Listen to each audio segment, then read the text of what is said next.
and we got sued very bad. And one poor camera was tackled by my bass player from the stage, and we made some damage and we made some punk rock and figured that we better not play on those mainstream festivals anymore.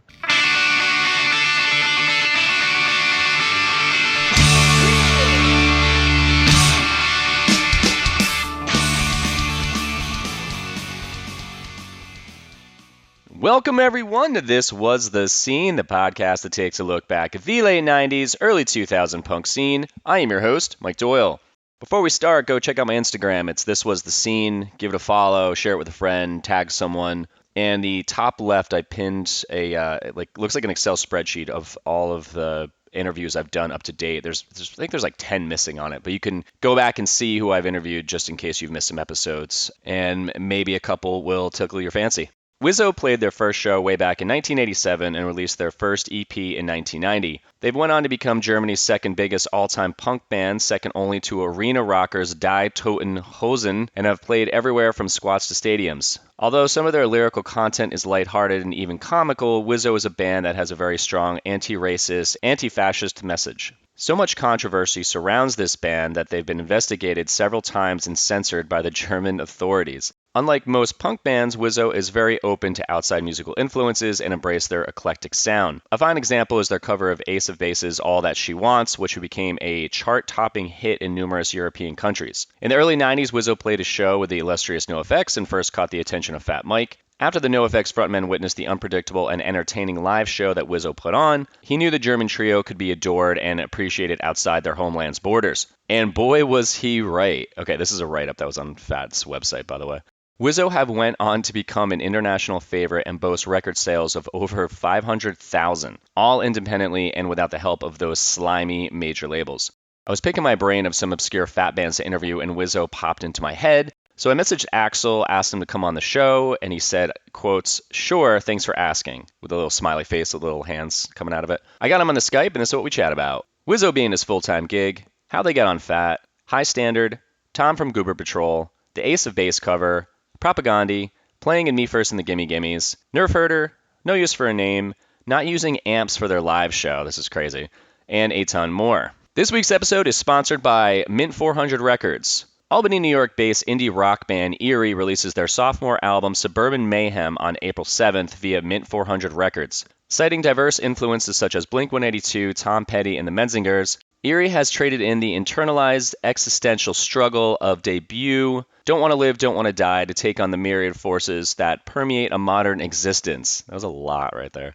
Single Bad Man's World presents a tongue-in-cheek evaluation of fitting into a stereotypical idea of manhood without turning into a chauvinistic asshole. In addition to their album release show in Albany on April 7th, Eerie has upcoming shows in Metro New York, Connecticut, Philadelphia, and more. For more information, visit their website, abandcallederie.com. Here's a clip of their song Bad Man's World.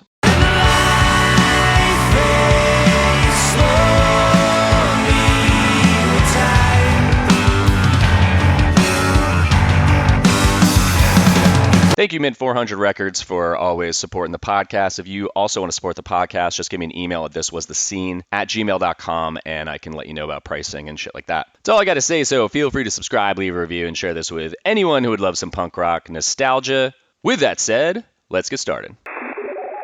I gotta admit, I didn't do much research here. You just wrote to me and you didn't write much, and I thought, yeah, well, let's do it. And I have no idea what your whole podcast series is actually about, and who else. I took a quick look at it, but there were so many bands that I haven't heard of. Yeah, the whole podcast is, I started it 5 years ago on a whim, and it was just focused on Jersey, the Jersey punk scene of the late 90s. That's where you're from? Yeah, so I'm from New Jersey. Where in New Jersey? Do you know New Jersey? A little bit. I grew up in Jefferson, but I'd say the two places you might know, I lived in Hoboken.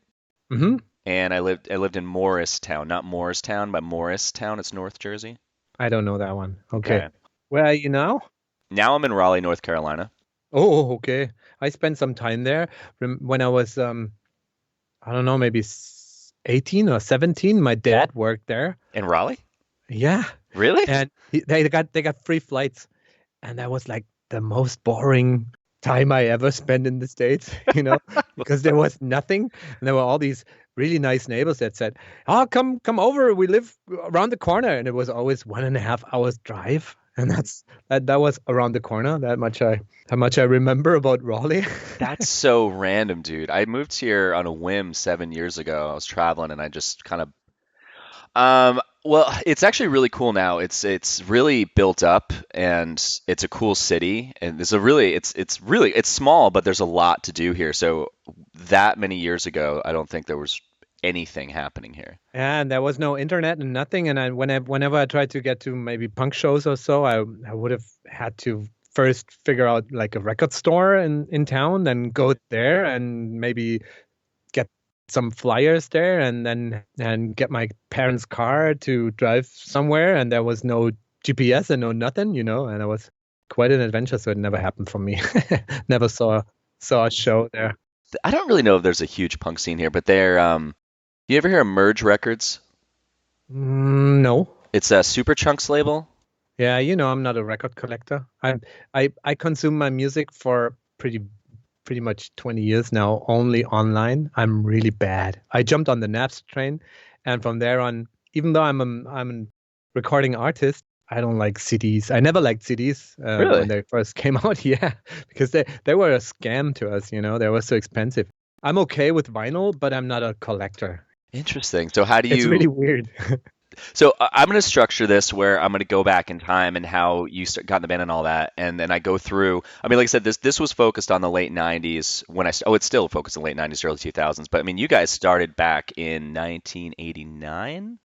Around that, yeah. Yeah, so I mean, there's a lot of we can cover with like the beginnings of the band and you guys getting on a fat because that was the thing that stood out to me. Really quick though, I've had a few interviews with some guys overseas, like Tom from Goober Patrol. Do you remember Yeah, that band? good friend of ours. Yeah. Okay, so I interviewed him, and I had another guy, and I had some other people that were in Germany and like just in Europe. You guys are always down to talk late night, where it's 1 o'clock here, but it's what, 7 o'clock there, 8 o'clock? Yeah, 7 o'clock. You guys are always down to talk late. I would never. If people were like, "Do you want to talk at 8 o'clock at night?" I'm like, "No, I don't want to talk No, that it's a late." perfect time. I mean, usually the rest of the day, phone is busy and everything's going on. And right now, it's pretty good time. I only might get hungry. I might have to cook something soon. Okay, just don't chew because it'll pick up in the mic and sound gross. Is Wizo still like? Is it your full-time gig? Yeah, it's my full-time work for since 91 or so. Then that's when I stopped working, and it's always been going pretty good. We're still kind of happening in Germany. We play big festivals, and right now we're planning a big ass tour. But we mostly tour the German-spoken countries. Germany, Switzerland, Austria. Obviously, sometimes we play a little bit in France or Luxembourg or maybe in Italy. But it turned out that it doesn't make too much sense for us to travel too much. Most part of our art is communication with people. And a lot of stuff gets lost if we're abroad, especially if we don't speak the language, like when we travel to Japan or to France. No, I speak a little French. Well, that was the one thing that stood out to me when I was re-listening to some of your like records. You guys are, you're singing in German, and then with the Fat Record stuff, you're singing in English. So I want to like, talk about that and how you guys mix up. Is the majority of your stuff now that you're putting out all in German, or you still mix it up? It has always been like this. We haven't put out anything in English in a while, because the thing with English lyrics, to be honest, German bands still try to sing English to sound cooler, more international and stuff. We were like this when we first started, so we had half of the songs maybe in English, or maybe a third. To be honest, our English was never really good. It got to a point where it's really embarrassing me, when I think about all the English song lyrics that you guys know. That's pretty basic German Denglish, how we call it. The rest of our lyrics are pretty good, I'd say. Where the band is a lot about lyrics. We're very political. We're very anti-fascist. We've been always in the subculture, and lyrics are a total important part of all of our songs. So the English thing was only good for like the fun songs that we also had, but we cut this in the past because I could never express myself in English the way I could do it in German. If I mix like sarcasm and ironic things and a lot of language insider jokes that you use when it's your own language, I could never do this in English. That's why we basically haven't put out anything in English in a while. Yeah, sometimes it doesn't translate over to another language when your jokes are in what your native language is. Totally. So before we dive into like how you got in the punk scene and all that, I just got to point out like it's amazing because I'm looking on your Spotify right now, and you guys have like 189,000 monthly listeners. And this is even though we don't give a fuck about Spotify, Spotify, we just start making our peace with that shit because we've been fighting against Spotify. We run our own DIY label. We spend a lot of time in supplying people with our own MP3 mail order thing, that we all programmed on by ourselves. We never wanted to support these streaming services like Spotify, but obviously in the year 23, there's no way around it. And so we never participated much. I just put a really basic website on Spotify, but we never released like playlists and all this other stuff that other people do. What do you do? Where do you sell your music from now? Your website? Yeah, of course. We got website. We got our own big mail order, punk.de. That's our thing. We've been pretty early adopters of the internet. We started that shit in 95. Wow, damn. When nobody registered domains, we were there. We sell it everywhere, but we didn't put a lot of weight on like streaming services, because Spotify pays you so bad. It's so bad for musicians. And even Apple Music is a lot better than Spotify, and or Amazon, and we don't usually want to support these companies. We'd rather have people buying vinyl or buying the music on our platforms. So I feel like that's like a good way to start into how you got in the scene because it seems like you said you're very political and you're pretty much you sound like a very just like upbeat, fun guy, but when it comes down to fighting the system sounds so stupid, but just certain. I know what you mean. I mean, I'm over 50 now. I'm not the rebellious teenager I used to be, but we come from that. So is that how you started? Like, is that how you found the scene? Yeah, but it was not only a choice, Back in the day when we started with punk rock, and we started with melodic German, sometimes funny punk rock. We were totally into this shit in 86, 87. And by that time, this kind of music was so dead. There was nothing more dead than German punk rock or funny punk rock. You got to remember that was the time when hardcore hit for the first time, and it was all about screaming, all about yelling, going faster and faster. No more melodies, just only beating the drums till whatever, We had no spot, but we loved this music, and the mainstream was all about hair metal back in the day. So whenever someone wanted to make it big, they started their own Guns N' Roses copycat band in their city. There were plenty of them. I mean, even we looked a little bit like this because it was the sign of the times. You find pictures of me with like hair down to my ass. I had long blonde hair, and we liked this stuff because we grew up in the countryside and we liked anything that looked different and subculture and was able to shock our parents and that stuff.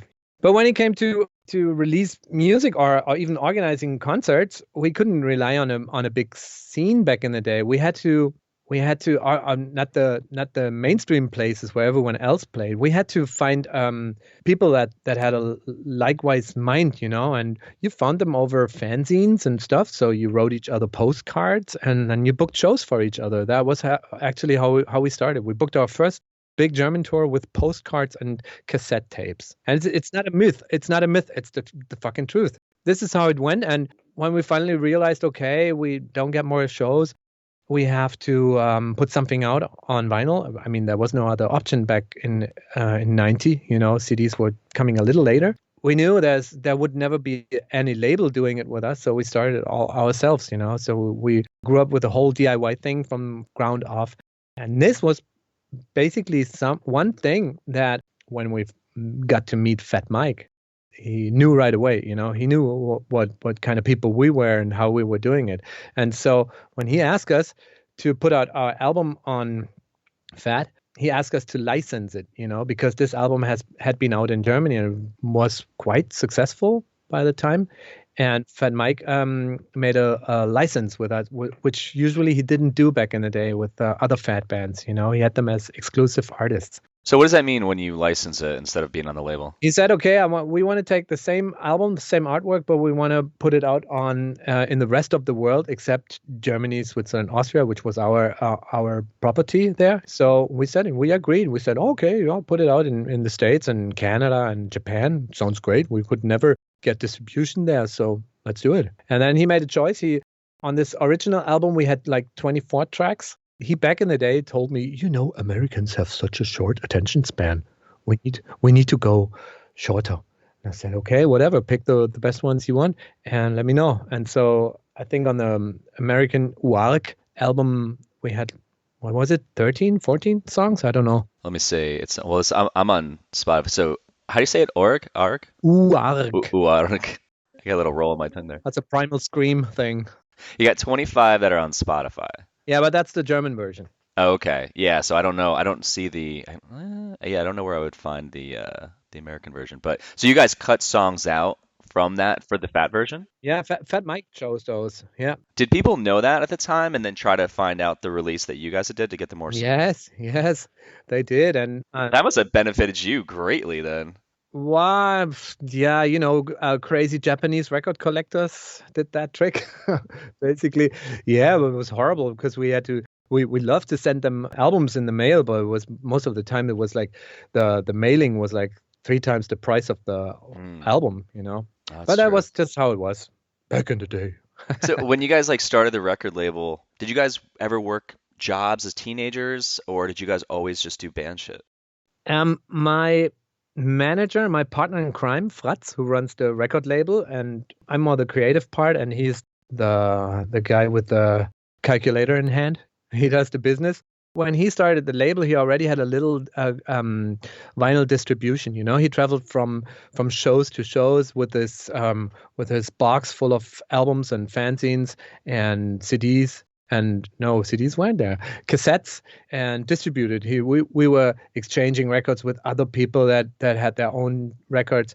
And when he started, I think he was still studying, but I only did shitty jobs. I worked at a radio station for a while. And from a certain point, pretty early, we didn't have any more other jobs. The rest in the band, my drummers and my bass players, they always worked for a while. But there in the 90s, we were doing pretty good. No one had to work anymore. When you guys first started playing as a band, did you guys get popular pretty quickly? Or did it take some time? It took a while. It took, maybe 4 or 5 years. Usually, as a band, you start with those. You have certain areas, like a nest there. You get really popular there, and then next city, no one knows you. And another 300 miles away, there's this other area, and so it took us a while. But by the time when this WAG album hit the market, we were pretty big. We already had we drew about almost 1,000 people per show by that time. Wow. And this is when we got offered to play with NOFX, because we were the new hot shit there. And so NOFX's booking company asked us if we want to open for them. And we said, yeah, cool. We like NOFX stuff a lot. And so we got to play with them. And now, if you want to ask any more questions how we ended on Fat Records, that will be the time, because here's the story.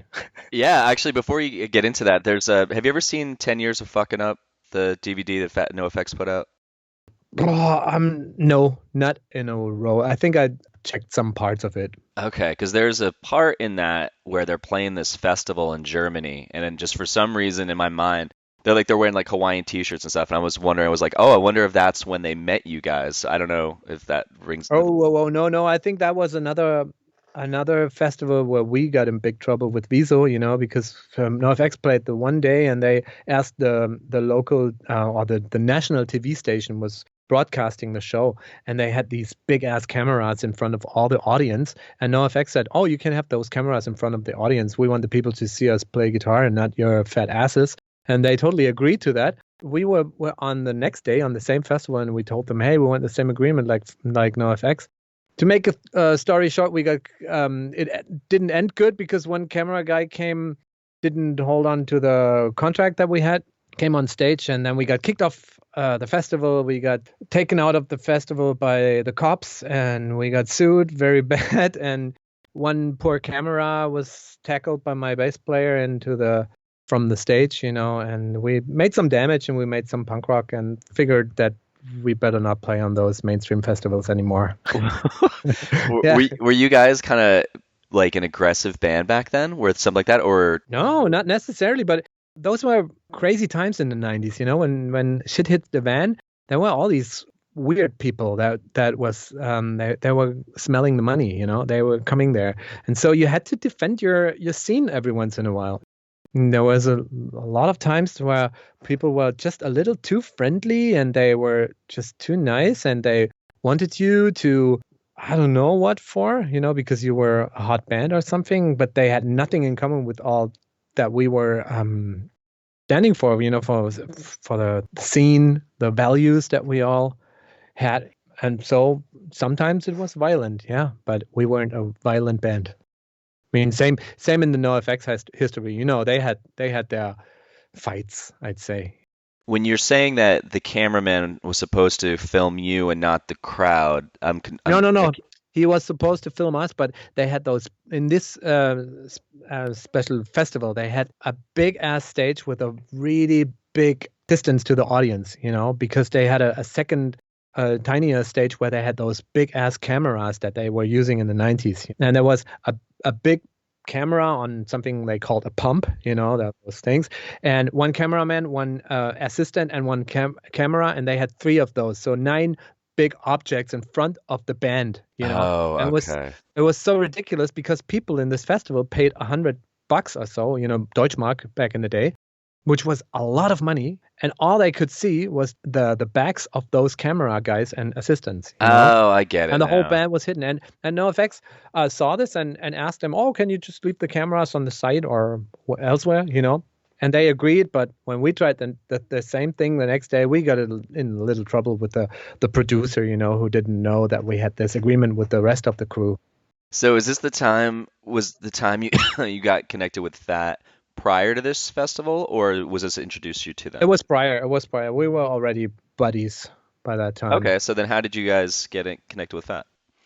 We got asked if we want to open for NOFX when they were on tour in Germany for 2 shows. So we got this opening slot for NOFX, and we thought, yeah, it's nice to play with them. It's a cool crowd. We had some prejudice about the NOFX crowd. It was all these skater dudes. They weren't super punk. They were all these skater kids with those baggy pants, and we were all like punk rock, tight pants and mohawks and that shit. But we didn't care, because by that time we were happy if you got to play different crowds, and we liked the music of NOFX a lot, and so we played there, and I think we did pretty good. And after the first show, Mike came to our merch booth and he said, "Oh, I absolutely love this one song," and then he sang this Goldene Stück Scheiße, and he liked this melody a lot. And then he said, "Oh, and this other song, can I buy a CD?" And I said, "No, you can't. You get them all for free, you motherfucker. I drown you in CDs, of course," because we already knew he was the guy running Fat Records and stuff. And it was our ethics anyway.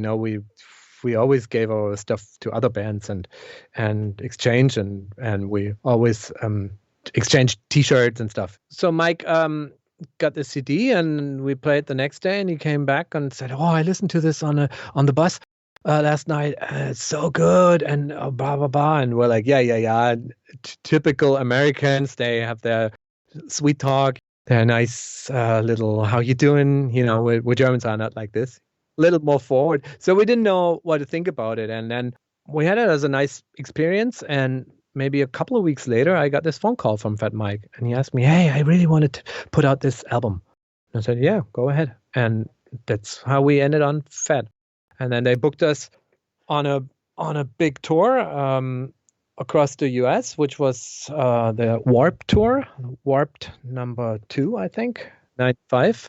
And we played there with some crazy bands. My best memory is we played there with No Use for a Name and the Swinging Utters. Those were the bands that were mostly my taste. but we also played with Quicksand and L7, and Was it Orange 9mm on that one? Orange 9mm was on that, yeah, and Sif, this Yeah, one Civ, thing when yeah. Sif really hit hard, and I really liked it, but I couldn't, you could tell they were in this New York hardcore thing, and we just came from a different continent. How did the crowds like take you guys in on that tour? I'd say we were the exotic part of it, We started our set with yodeling, just to, Really?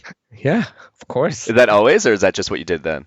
That's what we did then. Okay. No, not anymore. We did this in Japan. They liked it too. But in Japan, we played Beethoven. They are more into that shit,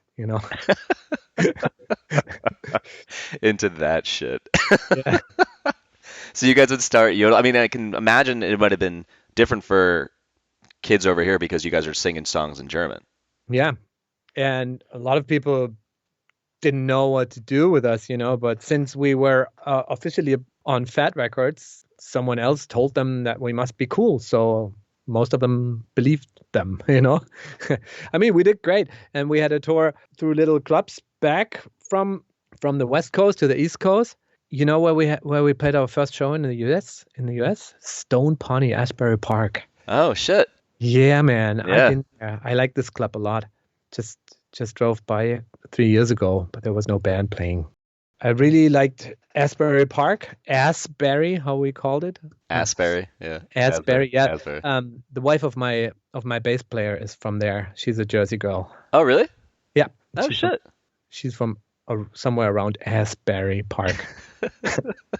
I just talked to someone in an interview that launched a couple weeks ago. And we were talking about Asbury or the Stone Pony, and they're like, what was your experience playing there? And I was like, kind of like fuck that place because we had to sell 10 tickets. I mean, we were nobody at the time, but I was like, yeah, they made us like we just sell 10 tickets to like play this shit, and if not, we had to like pay it out of pocket. So my first impression of it when I was a teenager was like, this place can get fucked. Yeah, I mean, this thing's been around. We played in the outdoors with the Warped Tour back then.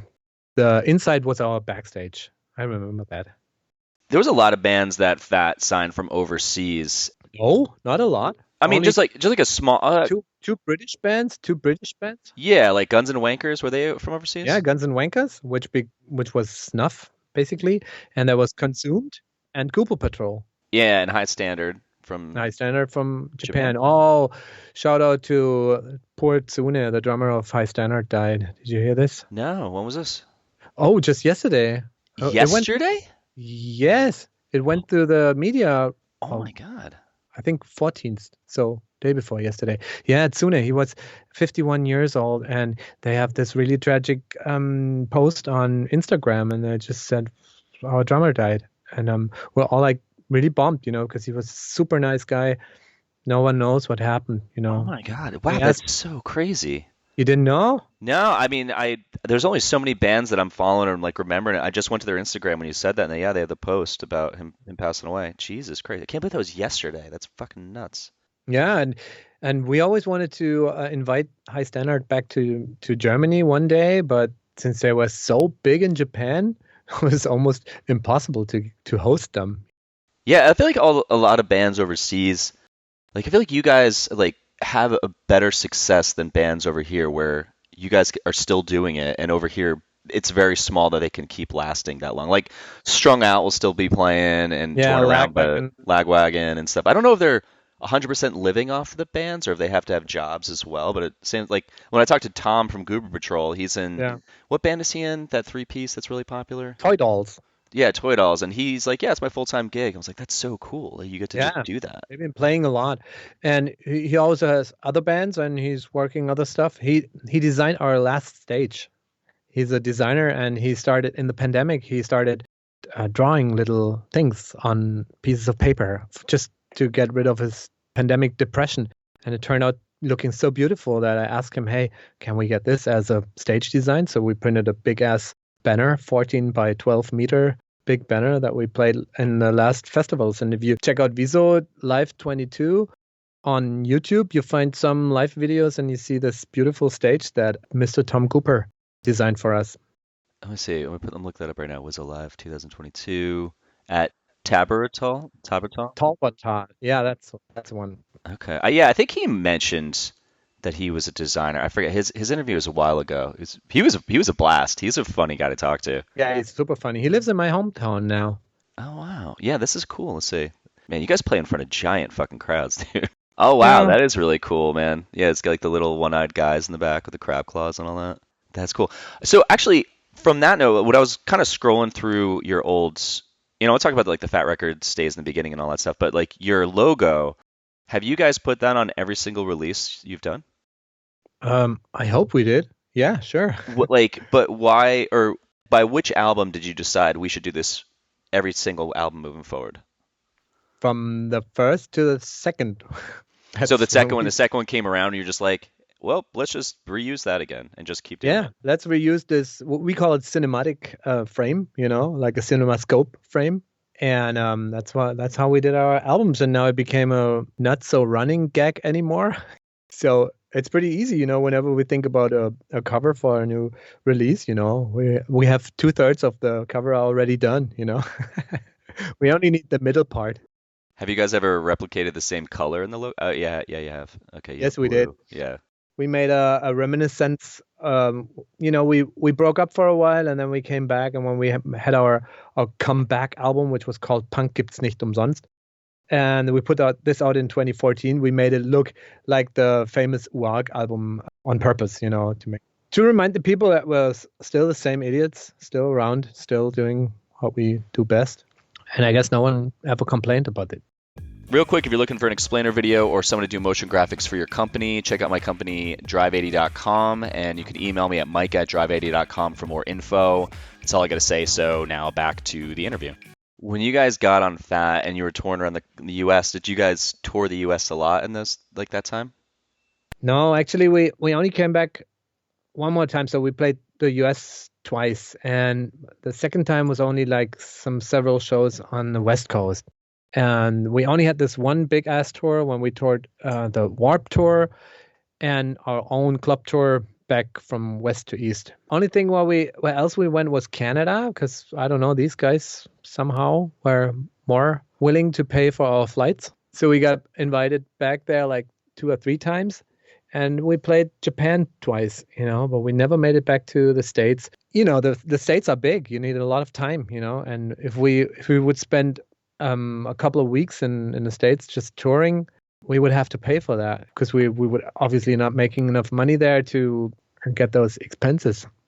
And so we only tour in Germany where we actually make money. What were you guys like internally as a band? Did you guys get along? Did you guys butt heads? No, we get along pretty good. We have a long history, when I quit the band in 2005, we were at a point where we couldn't make music anymore. Music is communication, and communication is the one part. But if you can't play anymore together, that's actually when you realize, oh, this band is not good for anything. So we split up, and then when we got back together, it was only me and my old drummer and a new bass player, and that combination worked pretty good. And it changed a little bit since 2014. We have the bass player that we have now. And then our drummer had to quit the band because he inherited a big ass horse farm. He couldn't play in the band anymore. So we had to find a new drummer. And we have this guy for since 2015, 2016. And this is the same band, and we're getting along pretty good. And I mean, we're too old to play in a band with people we don't like, When you guys broke up, and I'll kind of just go back in the 90s, but I want to kind of move forward a little bit. So the 2005 to 2014, when you guys broke up, you were saying that you've lived off being in the band for so many years. Like, did you have to were you not living off the band at the time? Or like the label or anything? Or did you have to get like a full-time gig? I could always live off the band, because we're still selling records, and I get some royalties from that. I still get my Fat Records check every half year. I think last time it was $13 or so. Nice. We're doing really good. Yeah.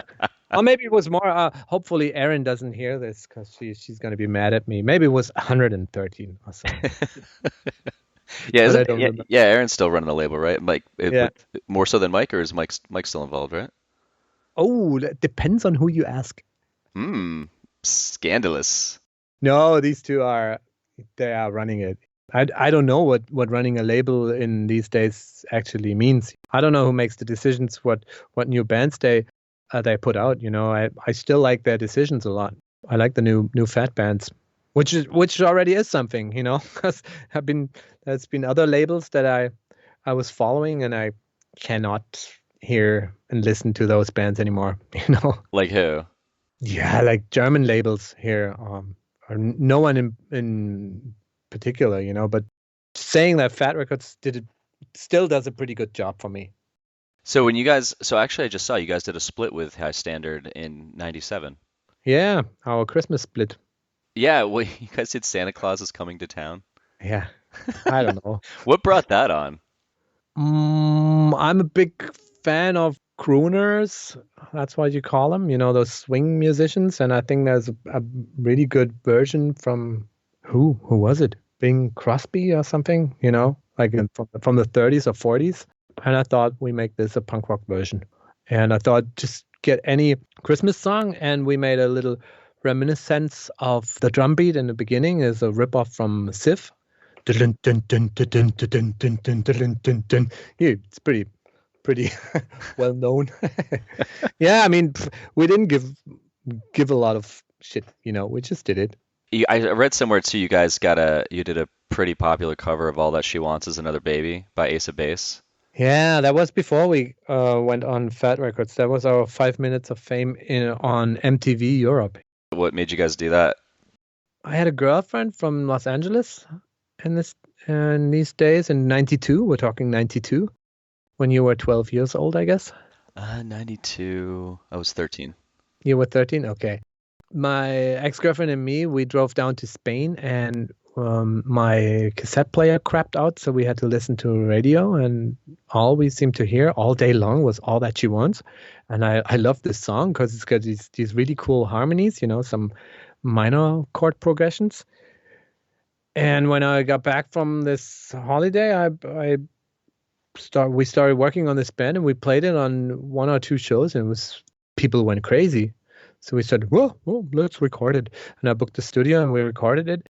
We sent it out to MTV, and we made a really cheap video. You still find it on our label's YouTube channel, punk.e. And then all hell broke loose. And no, before that, Ace of Base actually played a show in a big discotheque around our town. So I went there, and since I didn't look like I was a regular guest of this discotheque, they all thought I was some kind of roadie or so. So I sneaked myself in the back, and I ended up with the guys from Ace of Base in an elevator. I knew that the one keyboard player used to be in a punk band as well. He played in a Swedish punk band. What I didn't know by that time was that the other keyboard player was a Nazi idiot. Because if I would have known, I probably would have kicked his balls. And so, but this nice keyboard player, Joker, I passed him the tape, and I said, "Hey, we made a punk version of your song." And he looked at me and said, "Oh, cool. I like punk." And later on, it turned out that Ace of Base, there have been like a dozen cover versions, and they all didn't get approved by Ace of Base, but ours was the only one. We got approved, but then we had their Swedish Polydor record mafia on our ass, and they sent their German friends, and they actually told us, well, you can either give us this record to put out on our label, or we're gonna permit it. And we're like, okay, then take it. And they promised us to make us really big and whatever, but then they sent it out on their regular mailing to all the DJs all over the world, and it wasn't working for the most dance people, our punk rock version. And so we got dropped from this label. But we got a pretty nice advance that paid for our tour bus that we used for quite a while then. You said that you were like, you guys are pretty political and like stuff like that. Did you ever get a chance to play with Propagandhi back then? That's a good question. I loved Propagandhi for years, but I think we never got to play together. I wanted to invite them, but we can, when we tour in Germany, we always have this support slot, and we love to invite people that actually don't play for bigger crowds themselves, but Propagandhi is quite popular over here too. So we never offered them the support slot because that would be ridiculous. Mm. So if you had to play with them, you wouldn't be able to have them headline?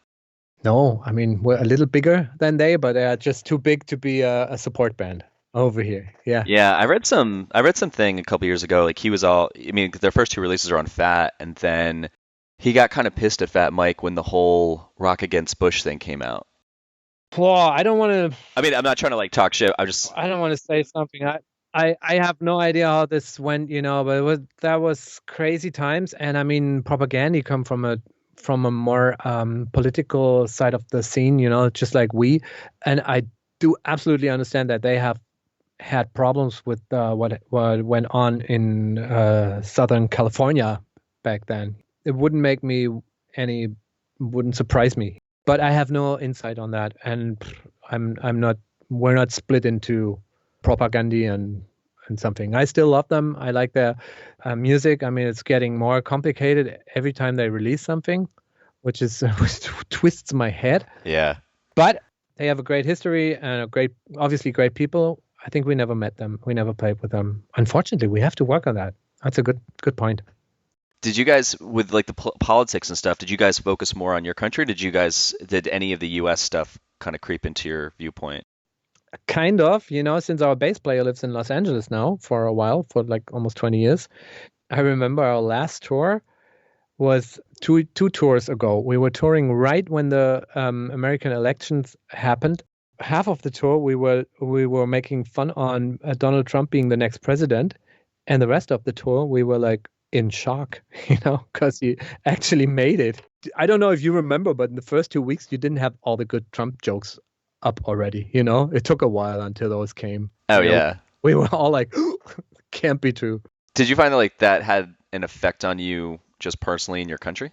What, the Donald Trump thing? Yeah, like does that bleed over to you guys? In a way, yeah, of course. I mean, the way he was treating the social media, the media, fake news and all that stuff. I mean, he started saying stuff that no one else would have said before, and it was in our news too. And so he got copied by a lot of right-wing idiots, and they just tried their best and just told people weird stuff and said, this is how it goes, and they stole that and this from us, and this was not regular, and I'm the only one who knows, I feel like Tom, when I interviewed him, Goober Patrol, he was talking about he's pretty political too, right? Yeah, he is. I mean, he comes from England. I mean, that was the crazy Boris was in charge for a while, and he was just the little Trump mini-me for a while. You might remember that. He made it somehow through the elections in the UK. I was so surprised. Goober Patrol was such like a funny band, and then so I was like, oh wow, it's amazing to me. And he's like vegetarian. He told a story of how he became a vegetarian because he worked in like a turkey slaughterhouse basically when he was 16. Oh, I didn't know. Yeah, it was wild. He his dad was like, you need a job, so he goes and works this place, and he just saw the horrors, and he left. Oh man, and Tom is such a sensitive guy. I guess he's still traumatized from that. Yeah, he's like, I never ate meat again from that day. I was like, I can imagine, dude. That's pretty brutal. Do you know that Tom and me, we played in Me First and the Gimmies in 2017? I did not know this. So I got hired to play guitar for the Gimmies because Mr. Shiflett couldn't do it back then, and I got to play, I don't know, 6 shows or so. And for the first part, there was Jay Bentley from Bad Religion playing bass, but then he had other shows with Bad Religion, so Tom Cooper came into the band, and we played, I think, 2 or 3 shows together. How was that? Strange. Why was it strange? No, it was good. I mean, I got to play with Mr. Dave Braun. That's my favorite drummer, and Spike has always been my favorite singer.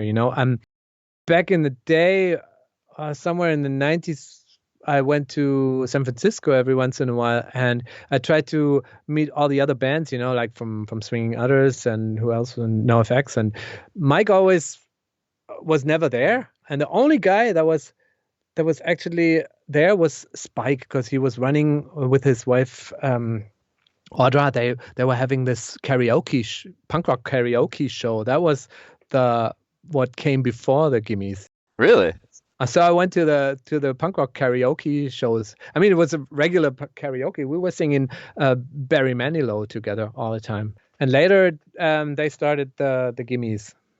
So we have a long relationship, and they called me to play guitar there, and I had a lot of songs to learn, and they sent me a set list of songs, and then last minute they changed it, so I had to learn more songs. Jesus, how many songs do you guys play in a set With the Gimmies or with Wizo? with the gimmies? With the Gimmies, I think 25, 20, 25. And then I ended up teaching since I got the set list and I listened to all the songs. I had Joey and asking me about the chords because he would never remember them. So I was teaching him guitar. Did you try to get them to play All That She Wants? No, I should have. Man, I feel like that's such an opportunity right there. Yeah, no, but this is Spike makes these decisions. I never got to see them play. Like when I first heard of them in Really? the 90s, yeah, everyone was talking about how great they were. I was like, I don't really like Of cover course, you got to see bands. them. The best thing is they only have good songs. That's the best thing about this band. Only hits. It's a genius idea. It's like It's totally. so when you guys like because I mean you've seen so many different versions of the music industry from 89 until present day. Like this podcast started about the late 90s because that was the punk scene I grew up in, and then when the 2000s hit, I was just like, I don't really like the way this is going. Like, what was your viewpoint when it bled over into early 2000s? Like, how did you guys feel like you fit in, or what were your thoughts of the No, scene? obviously we didn't fit in, and I remember this being really shitty times. That was when the big hype went down. Everything they didn't sell that much records anymore. Bands wouldn't draw that many people because obviously something else was trendy by that time. And then people started being really nasty towards each other. I remember there were labels suing each other or fanzines starting what probably nowadays you would call it shitstorm. We didn't have this back in the day. And I just remember how everybody seemed to each other, and it was really bad times. So we pulled ourselves out of the scene. We played a lot until maybe 98 or so. And then there was a long time where we didn't play shows in Germany for a while. And we were always working on the one big album that had to come out. And it became kind of a trauma for us. We in the end, we failed. That's how we split up because we wanted to make the one good record that made where we do everything right. And it had to have the best songs and the best sound quality. And we were spending so much time in studios and working on stuff. And we were missing a perspective in that day, because we didn't feel like, oh, let's go out there and play with the kids and play shows and have crazy crowds and stuff. It was not a good time. I remember that so I totally feel what you feel, that in the early 2000s, I was very skeptical. I was always kind of jealous about all those young bands that didn't know about this stuff and they just started freshly and played their ass off and had fun. For us, everything was so meaningful. And if you did this, that could mean that you're not liking this and that. And that was a pretty tough time. I mean, it's a little bit like this after the pandemic, but I remember the late 90s as being more self-destructive. Yeah, I mean, that was like a great time, but then all of a sudden it just opened up possibilities for certain people to be like, wait a minute, I can make a living off of this. And they kind of focused on, as a guess, but I think like some of the bands were like, oh, I can capitalize off of this. And Yeah, some tried. I mean, a lot of people got in debt, and they bought a lot of things and thought it'll go on forever. And then they had to pay their instruments and their vans and whatever. And so when they realized that there's not so much money happening anymore, they all got very nervous. was that happening, like the whole scene shift, Germany was seeing that effect too, or is that just like the Yeah, States? Yeah. maybe a little delayed and a little different, since we had the German punk scene and we had the international bands. It's not separated, but we just have the German punk stuff on top of everything else. And so it was a little delayed, but it definitely had the same vibe for a while. And then there were always these weird people showing up that tried to tell you what the best way to do would be to hit the next big thing or something, and we already by that time we were too old for that shit. We told them, leave us alone. What was the reason for the 2005 the album, like trying to make this huge album?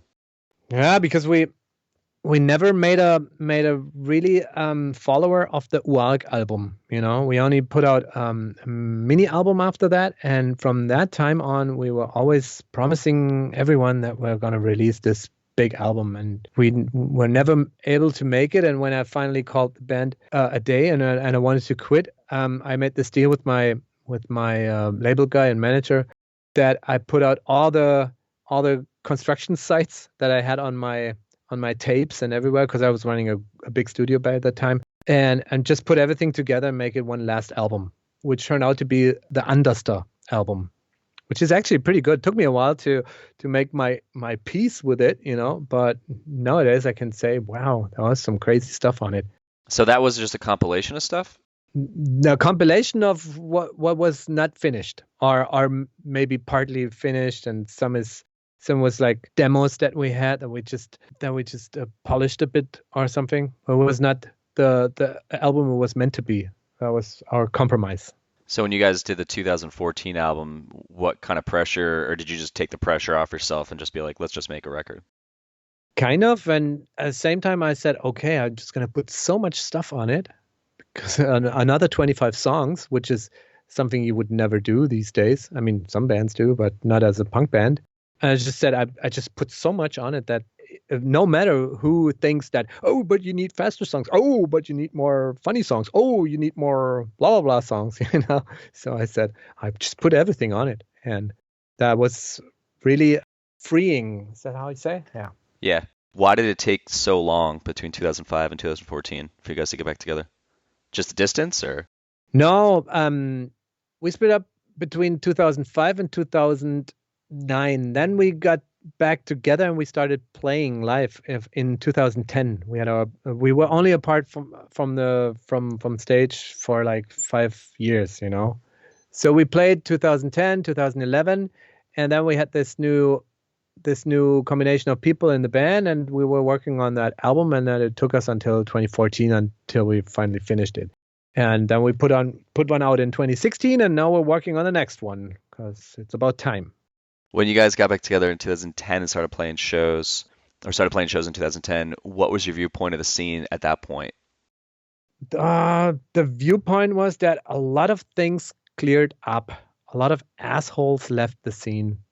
And at the same time, a lot of really, some people that were really active in the scene, they got fed up with the scene too. So there was a lot of ruins left, and it wasn't so strong anymore. But then we said, okay, we have our own infrastructure here. We can keep doing what we did, and we just stick with the cool younger people that we still find, that are still out there. And if we have some old friends that are still around and they're not become alcoholics or junkies or crazy or anything else, then we can still work with them. And we were just really cool with ourselves, and we did good when we did this.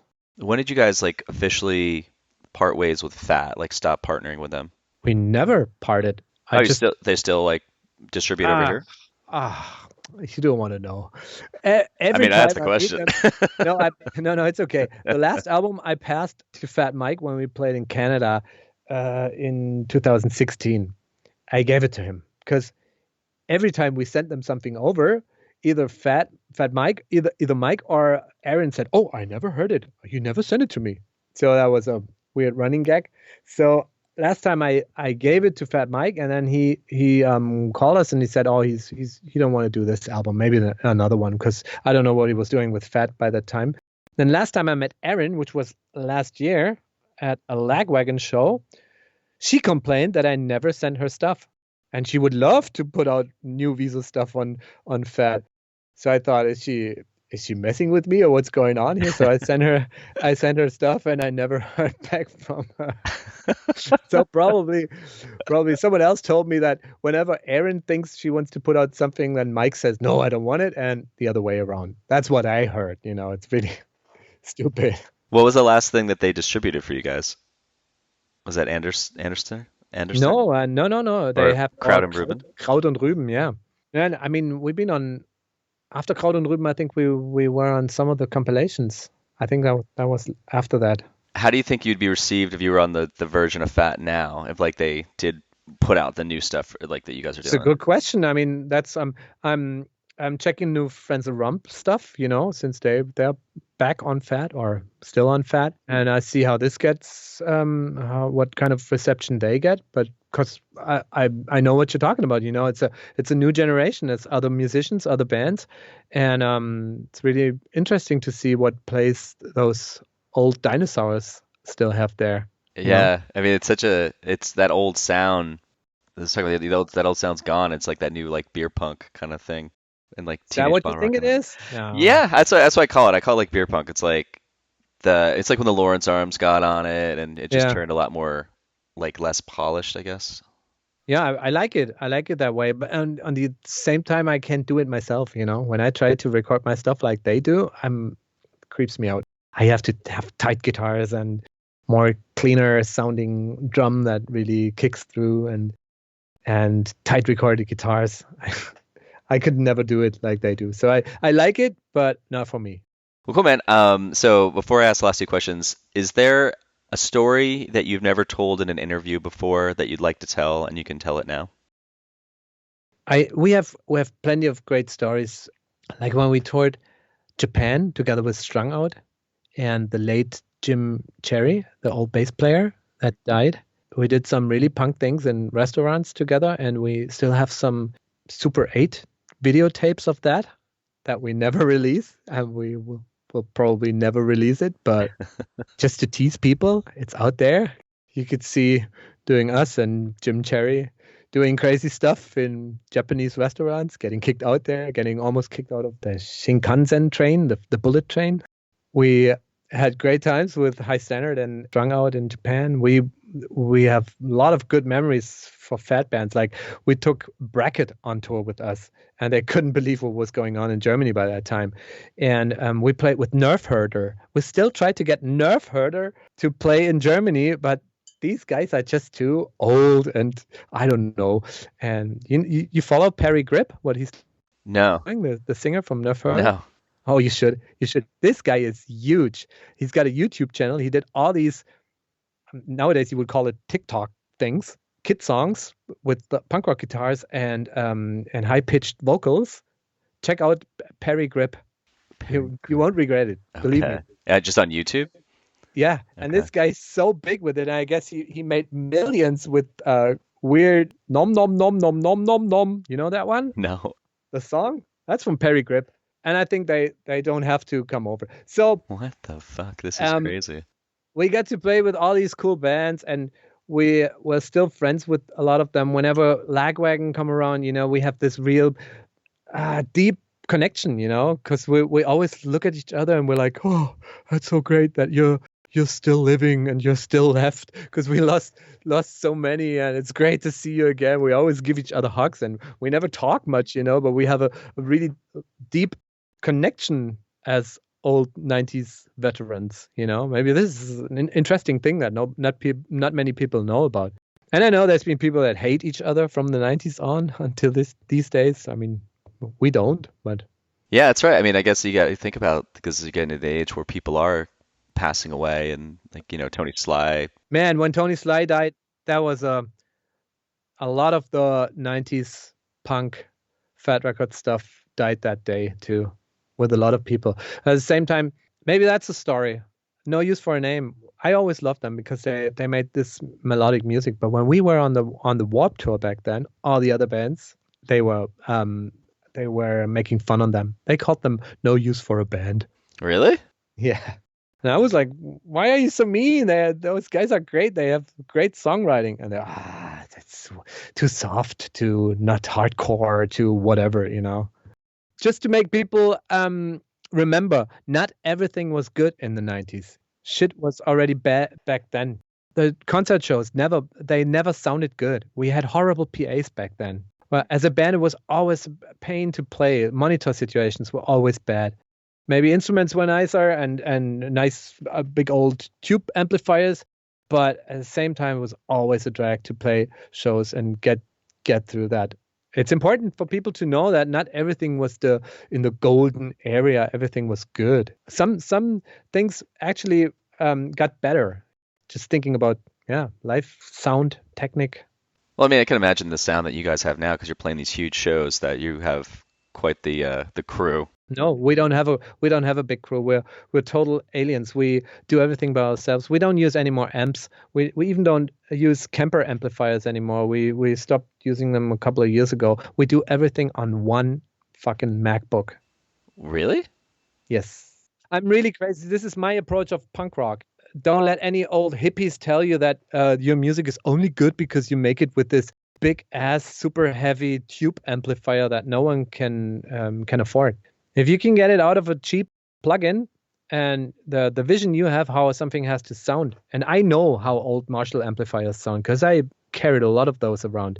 And if I can do it with a VST plugin, I do it. That's crazy, dude. Yeah. Wow. We got everything in our in-ear monitoring because I almost got deaf. When I had a very bad tinnitus, I almost had to stop my musical career. That was so bad. So going into headphones, into in-ear land, how we call it, really saved my life. What are the boxes you guys have on? Because I'm looking at your Instagram and just looking at the Yeah. stage setup, and you guys I have. mean, you're obviously you're a musician. What did you play? I played bass. You played bass.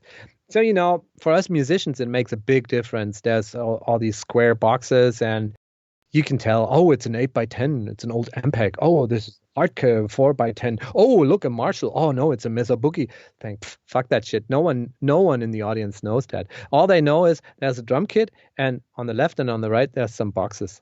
So the boxes are just there just to kind of fill visually the space. Yeah, and it's where all our stuff goes. That's the drum cases and stuff, and we just keep them on stage. We tear down our stuff in 6 or 7 minutes. Wow, Yeah. that's so crazy, man. Yeah, I'm really radical about this stuff, and a lot of bands don't get along with me about this, because they say, "Oh, but what?